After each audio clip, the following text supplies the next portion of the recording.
52 movies have grossed over $1 billion at the worldwide box office. Here's my ranking of those movies.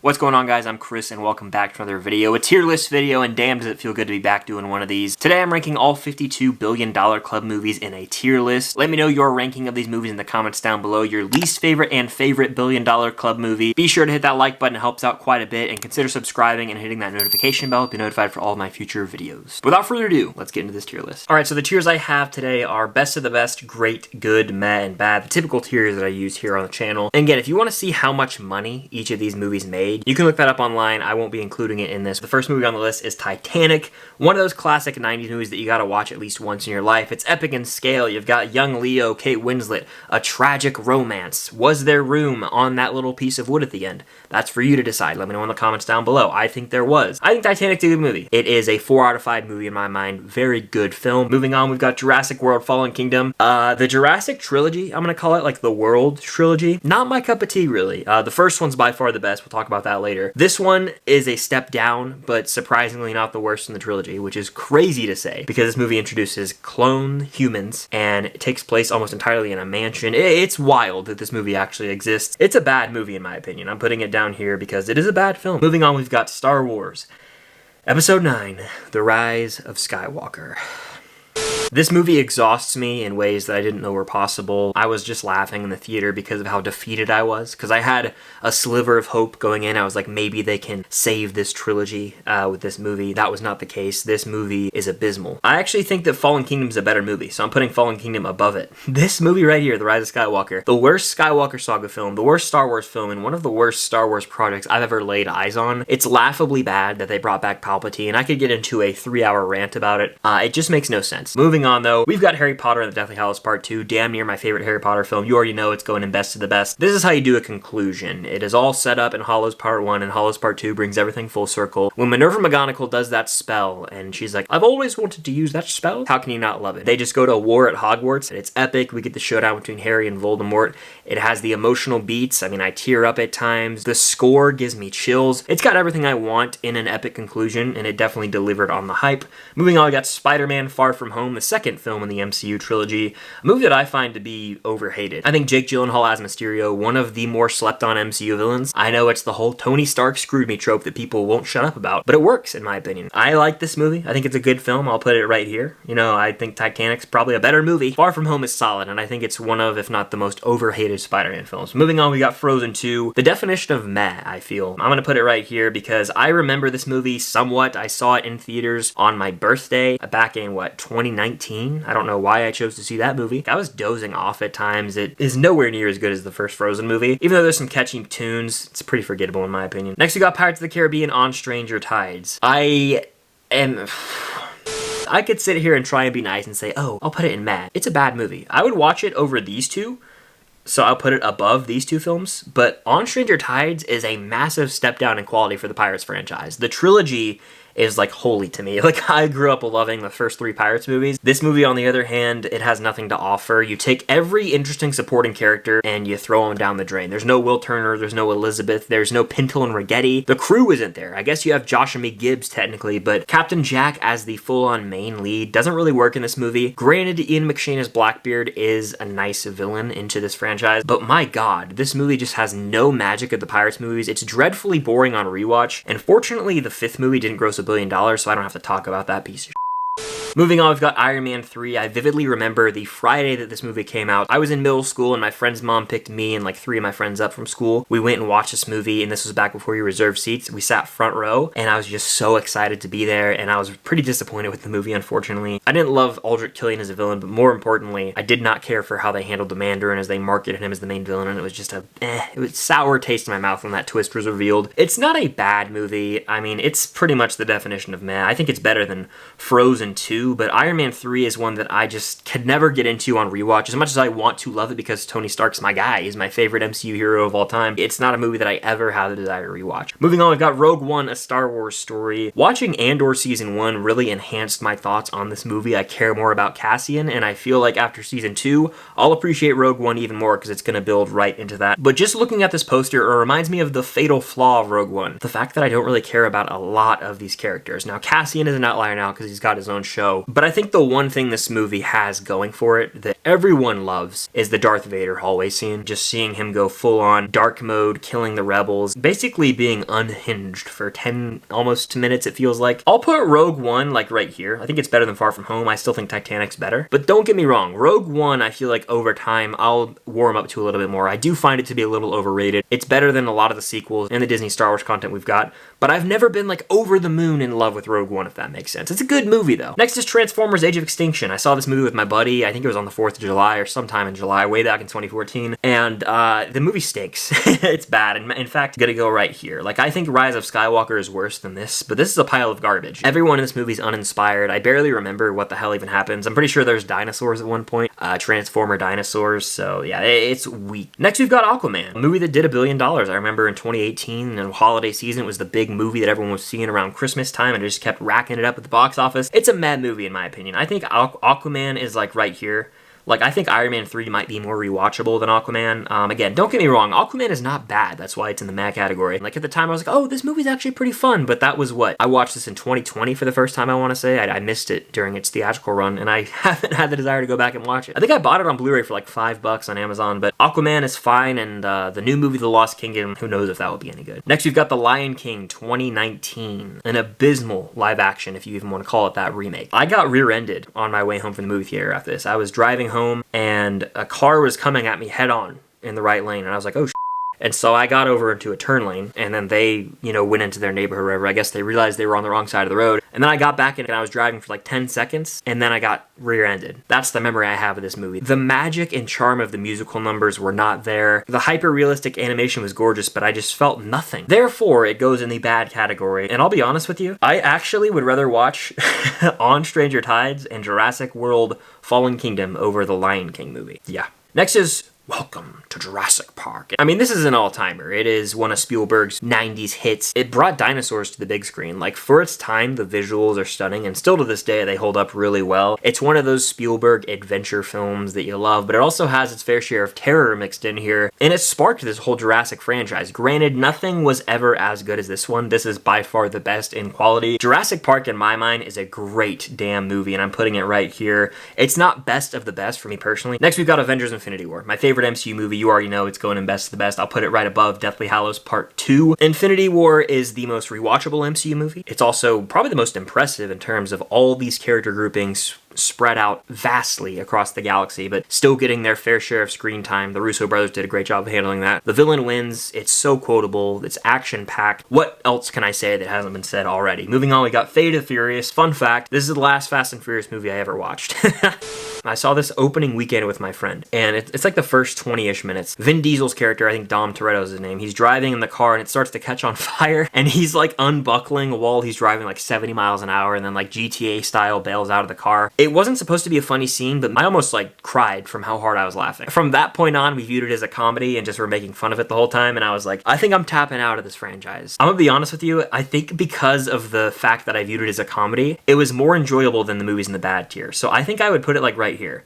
Like, Fate of the Furious, it was so bad that it was meh, if that makes sense. Next, we've got Captain America Civil War, a top 3 MCU movie, and the MCU movie, in my opinion, that handles conflict better than any other. I am a Team Iron Man guy till the day I die. I know there's a lot of Team Cap people out there, so let me know Team Cap, Team Iron Man in the comments down below. But I can see both sides throughout this entire movie. I can flip-flop even at times, because I see where Cap's coming from, I see where Iron Man's coming from. The whole, like, reveal of the fact that Bucky killed Tony's parents, that is a rip-your-heart-out moment if I've ever seen one. On top of that, it introduces Black Panther and Spidey wonderfully into the MCU. It's just a perfect MCU flick. You got the airport scene, and it's crazy how this was like the epic standard at the time, and then 2 years later, we got Infinity War. The MCU keeps one-upping itself. I will always love Civil War. It's going in the best of the best tier. I'd actually put it right here. I think I'd take Deathly Hallows over Civil War. Next, we've got Star Wars The Last Jedi, the movie that, without question, divided the Star Wars fandom. I don't like this movie. I was so conflicted when I first saw it. I went on a Saturday night, and then Sunday, I went and brought a notepad and jotted out all my issues with it. 45 minutes of this movie are just wasted with the whole Canto Bight storyline, and I just can't forgive that. I wish that they handled the Luke and Rey training entirely different. Kylo Ren is one of the better parts of this movie, but I just feel so unsatisfied every time I think of this. And again, I don't want to waste the whole video talking about it, but I think it's a bad movie. It's probably like right here for me. I actually, because of certain moments, I would take The Last Jedi over everything else in bad.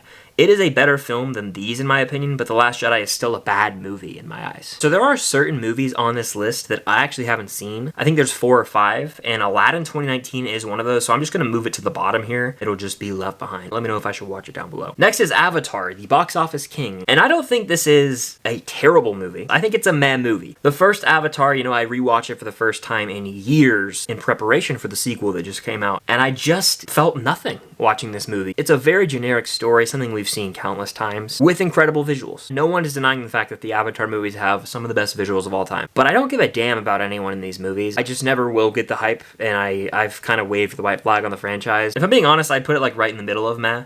Like, these two movies might actually be more rewatchable, because Avatar's long as shit. Like, I was dozing off rewatching it. Next, we've got Avengers Endgame. You already know it's going in best of the best. I'm gonna put it right here, I think. I still prefer Infinity War. But Avengers Endgame, perfect MCU conclusion, and years from now, I'll look back and say that was the real conclusion to the MCU, because what we've gotten after hasn't really proven much to me. There have been singular hits, but the overall MCU in quality has taken a pretty big dip since Endgame. Next, we've got The Hobbit, An Unexpected Journey, the first Hobbit film, and my second favorite of the trilogy. I haven't revisited the Hobbit movies in a while, but I enjoyed it from what I remember. It was on the long side. Didn't have the charisma of the Lord of the Rings trilogy in terms of like characters that I love. It's still a fun enough time. I put The Unexpected Journey in the good tier, probably like right here. Next, we've got Pirates of the Caribbean, Dead Man's Chest, the second best Pirates movie in my opinion, but damn is it almost my favorite. I have distinct memories of watching this on DVD in car trips all the time as a kid. Look, you've got Davy Jones introduced, and the CGI on that character to this day is beyond impressive. I don't even know how they pull that off. There's a lot of double crossing going on in this movie, and the whole three-way sword fight that goes down between Norrington, Will Turner, and Jack Sparrow, amazing fight choreography when they're on the wheel. You also have the whole Kraken finale where Jack says, "Hello, beastie," and he sacrifices himself. What a great way to lead into the third film. This is a swashbuckling fun time, and I can only say that when I'm talking about pirates, but it's a fun word to use. Dead Man's Chest is going in best of the best. It is damn near my favorite Pirates movie, and I would take Dead Man's Chest over, this might be blasphemous, but I would put it like right here. Like, I legitimately love this movie. I grew up with it, so I've watched it more and more. I wouldn't put it over these two because it's like the epic MCU conclusion, but I love Dead Man's Chest that much. Next, we got Captain Marvel, a movie that is just so forgettable. You know, I'm looking at these movies, and surprisingly, I think I would watch it over everything in the bad category, so because of that, I'll put Captain Marvel in meh. I'd put it like right here. I'm not kidding. I'd watch it over Avatar. The Nick Fury and Goose moments in this movie alone make it more rewatchable than everything right here and here. So because of that, I'll put it in meh. It is not terrible. I know that I have it low on my MCU ranking. I am very pumped for the Marvels, though. I think they're going to handle Captain Marvel as a character a lot better, especially seeing her with Monica Rambeau and Miss Marvel. Next, we've got Incredibles 2, the long-awaited sequel for The Incredibles. This movie did $1 billion because everyone wanted to see what the hell had been going on with this family. And I think this was a worthy follow-up. In fact, I think it's a great movie. It's not better than Jurassic Park, but I would put Incredibles 2 right here. I think it's bordering on my top 10 favorite Pixar movies. Whatever they put out, people are going to be disappointed by because the first Incredibles just holds so much weight and is a fantastic Pixar movie. But I still dig the hell out of Incredibles 2. Sure, there's some predictable twists and turns here and there, but there's also a fair share of shocking reveals. I just love seeing the family back in action. Elastigirl taking sort of the lead role here, and Mr. Incredible having to play babysitter to Jack Jack. The family dynamic has changed, but it's still great to see this family kicking ass together. Next, we have Black Panther, a solid MCU movie. I think it falls like on the middle to like back middle part of my MCU ranking. I've always found it a little bit overrated, but it's solid. You know, the world building of Wakanda is really strong here. Rest in peace, Chadwick Boseman. He carried this movie on his back. And of course, you got Michael B. Jordan as Killmonger. I'd say a top 10 MCU villain. So give me good for Black Panther. I would say it is right here because I do like Far From Home more, but it's still a good MCU movie, and movie at that. Next, we got Toy Story 3. I say this all the time, but this and Ratatouille go back and forth for my favorite Pixar movie, and right now, I still give the edge to Ratatouille, but Toy Story 3, it's going in best of the best. I gotta put it probably right here in terms of like all-time favorite movies. I would take it over these two, but Toy Story 3, my god, it is such a great movie. It makes me cry every time at the end. So long, partner, and Andy plays with the toys one last time. I mean, come on. In life, I hate change. I really do, and moving on different phases of life, it's tough. It really can be. This movie always hits home, especially that era of time, like moving on from your childhood. It really rips your heart out, but it's a very sweet movie. And Lotso Huggin' Bear, best Pixar villain, bar none. Next, we got The Dark Knight Rises, a movie that I also think gets too much hate. It's a damn great conclusion to the Nolan Batman trilogy. I'll put The Dark Knight Rises in the great tier, damn near right here, actually, I would say. And I remember for years in school, people would walk around doing the Bane voice. When Gotham is ashes, then you have my mission to die. It's so fun to do, but he's a menace on screen. Next, we got Transformers Dark of the Moon, not to be confused with Dark Side of the Moon, the Pink Floyd album. This was an epic-ass movie to go see in theaters. I remember like a bunch of my friends went and saw this. It was a blast at the time. Now, looking back on it, I barely remember certain elements of it, but the final hour is just a battle. I'm pretty sure it's in Chicago, like in the streets of Chicago. I think it's a mad movie. I'd probably watch it over a decent amount of these, but I'll put Transformers Dark of the Moon like right here.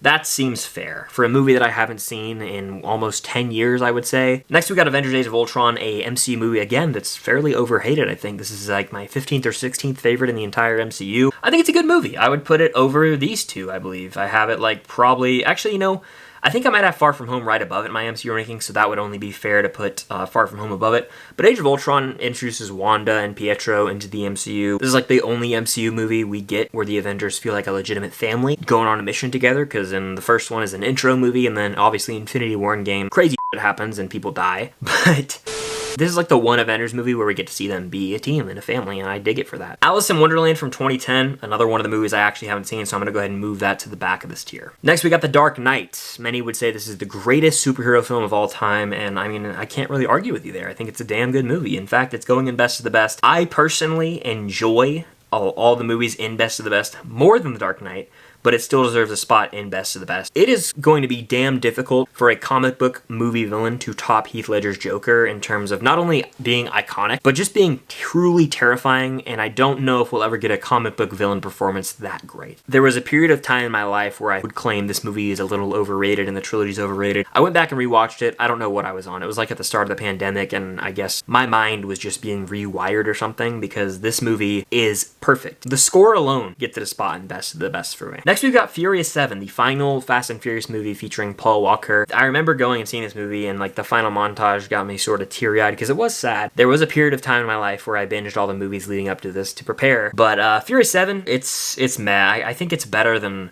Fate of the Furious. I'll put it like right here, but the Fast and Furious franchise as a whole literally is just meh action movies with like little substance. Next, we've got A Tale as Old as Time, the Beauty and the Beast live action remake from 2017, a movie that I enjoy quite a bit actually. In fact, the addition of the song Evermore goes incredibly hard, and I think this is one of, if not the best Disney live action remakes, along the likes of Cruella or Jungle Book. This one is one of the better ones. I remember seeing it in theaters and digging it. I've watched it a few times since then. I own the movie on Blu-ray. The soundtrack has been played many a times in my car. I would put this probably at the top of good. Like, I legit really like the Beauty and the Beast remake. Next, we got Toy Story 4, a movie that has soured on me over time. I used to be a lot higher on this movie. Now, I just don't view it as necessary. It's far and away the weak link of the 4 films. I'd probably put it like right here. I think it's probably the best of these movies in the meh category. But Toy Story 4 doesn't do it for me anymore. 4-key can be pretty irritating, but what upsets me the most is that the core group of toys that we loved in the first 3 movies take a massive backseat here, including Buzz Lightyear. It's Woody's story, not Toy Story, and that's fine, but did it need to be a movie? I'm not sure. Next, we got Skyfall, damn great James Bond movie.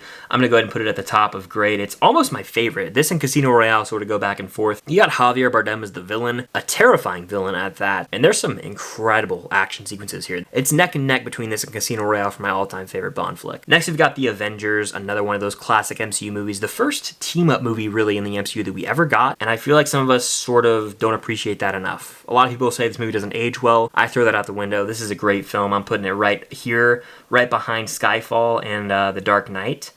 And actually, probably behind Jurassic Park as well. It's still a great movie, don't get me wrong, but these are just a little bit better. I'll never forget seeing this in theaters and just at the time in 2012, the audience clapping, going wild. Little did we know at the time how far the MCU would come, but I still appreciate this movie so much and will always cherish it. Next, we've got Joker. Joaquin Phoenix as Joker. He won the Oscar for a reason, and we're getting a sequel, which I don't know how I feel about. We'll see if I eat my words when the time comes, when the movie drops. But Joker, one of the darker movies I've seen in theaters recently. It is not a rewatchable movie, let me tell you that much. I think I've seen it twice in my life now, and each time I watch it, I just feel so gross at the end, but it's very effective. The score is bone-chilling. I'm gonna go ahead and put the movie in great. I'd probably put it like right here, Like, not best to best, but like I'd put it like right there, right behind Avengers. Despicable Me 3 is another one of the movies I actually haven't seen, so I'm gonna go ahead and move that to the back of the tier. Next, we've got Harry Potter and the Sorcerer's Stone, the one that started it all for the magical wizarding world. Hagrid's my favorite Harry Potter character, by the way. Rest in peace, Robbie Coltrane. But the first Harry Potter movie is the one I've actually seen the most. It is very rewatchable. It's a perfect, like, family fun type of movie that has adventure elements, but also just lays the groundwork for the entire wizarding world. It's lighthearted, a lot more fun than the later films in the franchise, but also because of that, it's not as crucial to the overall narrative. I think The Sorcerer's Stone's a great film. In fact, I'm putting it at the top of great because I prefer it over all these movies. Just the magical feeling the first time we see Hogwarts and that John Williams score blares.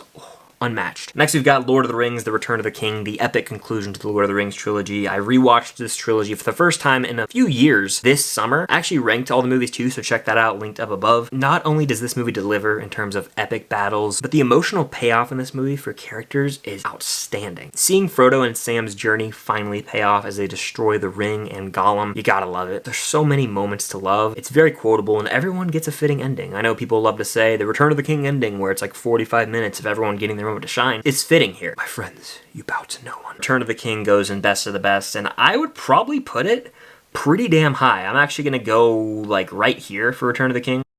Moving on, we've got Frozen, a movie that a lot of people claim is overrated. It's still a really good movie, though, in my opinion. The soundtrack slaps. I actually like the soundtrack more than the movie, probably, because I've seen the movie once or twice. The soundtrack, though, I'll listen to those bangers a lot in my car. I'll put Frozen in good, probably. It's actually, like, there's a surprising twist in this movie. It's a good movie. I'd probably put it, like, right here. I think I like Rogue One a little bit more. Next, we got Finding Dory, another good movie. I'll probably go ahead and put that one, like, at the back of good, though.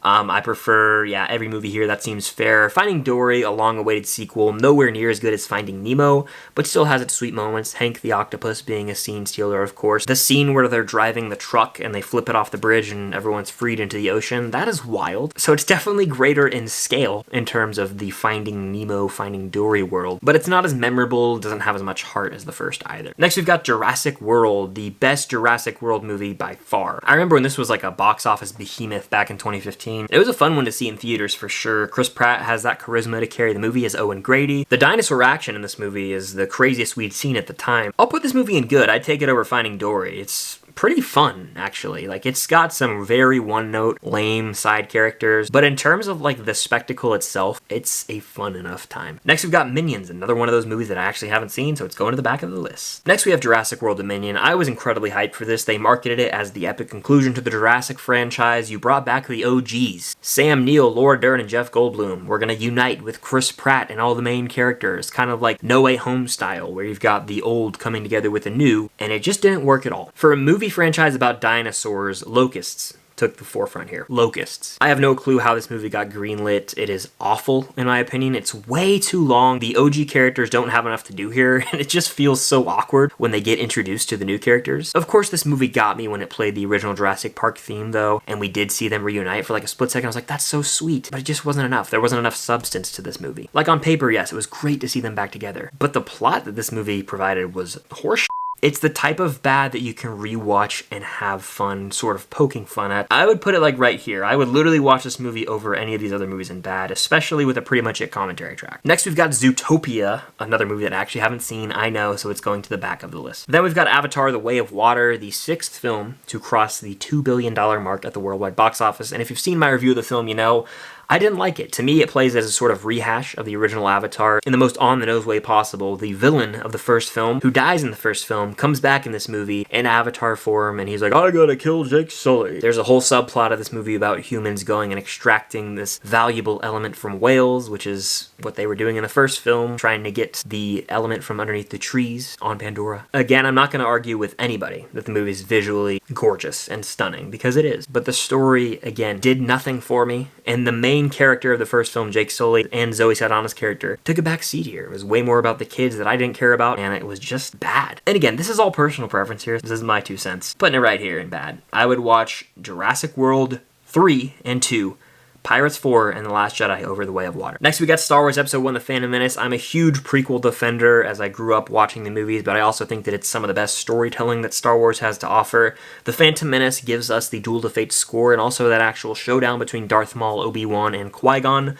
I'm a big pod racer guy, so I enjoyed that quite a bit. But I'm not going to sit here and lie to you and say the movie doesn't have cringe moments with Jar Jar Binks, who is quite possibly the most irritating character in the entire world of Star Wars. The movie can be a sort of a bore with the politics of trade negotiations as well. But damn it, it might be the most quotable Star Wars movie that has just such fun moments, and because of that, I gotta put this in good. And if I'm basing this off my personal ranking, which I am, I'm putting it at the top of good, because I enjoy the hell out of The Phantom Menace, and I don't have to apologize to anybody for it. Now, this is pod racing. There's always a bigger fish. Damn near the most quotable Star Wars movie, people. Next, we've got The Lion King, the only version of this movie that I really want to acknowledge. This is a childhood classic, a perfect film, and you already know it's going in Best of the Best, and damn, it's going pretty high in Best of the Best.